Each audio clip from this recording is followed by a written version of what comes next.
Семья бывшего главы так называемого парламента Новороссии Олега Царева получила от оккупантов 6 здравниц в Крыму. Документы, подтверждающие этот факт, распространяет сайт оккупационного Министерства экономического развития Крыма.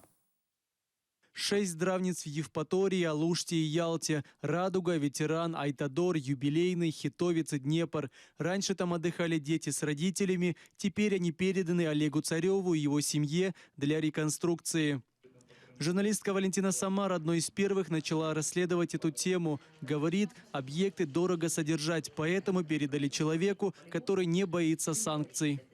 Все эти здравницы, которые сейчас переданы ему на много-много лет под инвестиционные какие-то обязательства, на самом деле это такой промежуточный этап, после которого они будут приватизироваться им, его родственникам, семейными фирмами, и затем перепродаваться уже в какие-то руки, как бы люди, которые уже купят. Это как бы это уже не является покупкой краденого напрямую.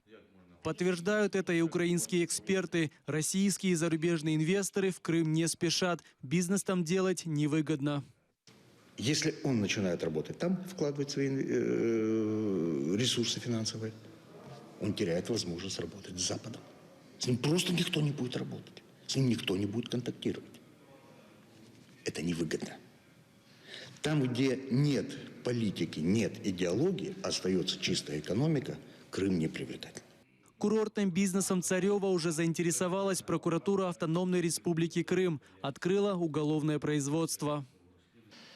Захоплення, можна так сказати, сім'єю Царьових майна, яке знаходиться на території півострова Автономної Республіки Крим.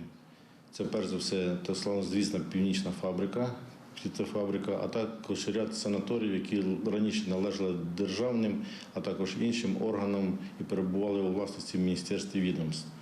За вказаним фактом відомості внесено до єдиного реєстру досудових розслідувань за статтею 191 частиною 5. Санкція статті передбачає 12 років позбавлення волі. В дополнение к санаториям супруга так называемого лидера Новороссии получила птицефабрику в Симферопольском районе вместе с земельным участком более 50 гектаров. Исмаил Газиев, Заман, АТР.